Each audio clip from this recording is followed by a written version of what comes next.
എന്റെ കർത്താവേ, നിന്റെ വിശുദ്ധ മദ്ബഹായുടെ നടകളിൽ ചവിട്ടിയിട്ടുള്ള എന്റെ കാലുകൾ അഗ്നിക്കനലുകളിൽ ചവിട്ടുവാനായിട്ട് നീ ഉപേക്ഷിച്ച് കളയരുതേ.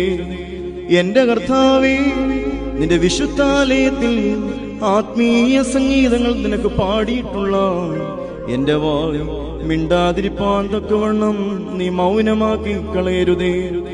എന്റെ കർത്താവേ, നിനക്ക് സ്തുതിയും ഹല്ലേലൂയകളും പാടിയിട്ടുള്ള എന്റെ നാവ് അഗ്നിയുടെ വാറുകളാൽ ബന്ധപ്പെടുവാനായിട്ട് നീ സമ്മതിക്കരുതേ.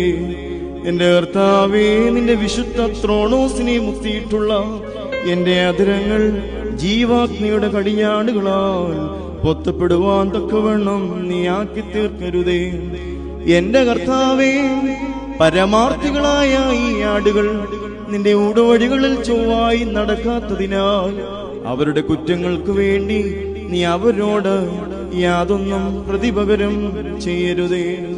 സങ്കടത്തോടെ ഞങ്ങൾ നിന്നെ വിളിക്കുമ്പോൾ ഞങ്ങളുടെ അപേക്ഷയും പ്രാർത്ഥനയുടെ ശബ്ദം നീ കേൾക്കാതിരിക്കരുതേ. എന്റെ കർത്താവേ, ഞാൻ സകല മലിനതകളും കറകളും കൊണ്ട് നിറഞ്ഞവനാകുന്നു.